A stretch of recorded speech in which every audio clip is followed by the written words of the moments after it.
effective, the IMF must represent the interests of all of its 188 member countries, from its smallest shareholder Tuvalu to its largest, the United States.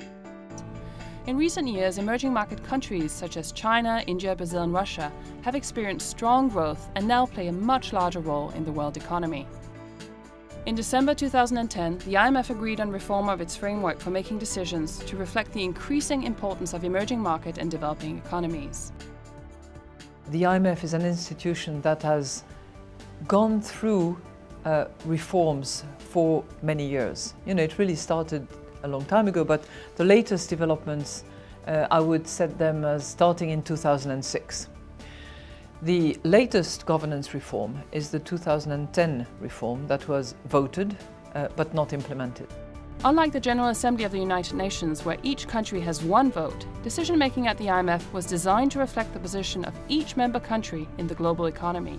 Each IMF member country is assigned a quota that determines its financial commitment to the IMF, as well as its voting power. It is those quotas that are now being realigned. When fully implemented, the reforms will produce a shift of more than 6% of quota shares to dynamic emerging market and developing countries. The realignment will give more say to many fast-growing countries, including a group known as the BRICS: Brazil, Russia, India and China. These 4 countries will now all be included in the top 10 shareholders of the IMF. The reform contains measures to protect the voice of the poorest countries in the IMF. Without these measures, this group of countries would have seen its voting shares decline. The rebalancing of quotas will also be reflected in the way the IMF's 24-member executive board is organized. There will be 2 fewer seats for advanced European countries, seats that will go to emerging market and developing countries instead, and all executive directors will have to be elected.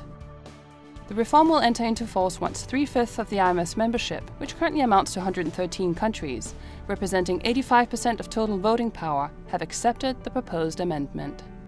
We have worked really hard in the last 12 months towards implementation and effectiveness of this reform. We've made huge progress, and my hope is that we can get as close as possible to the finishing line in Tokyo.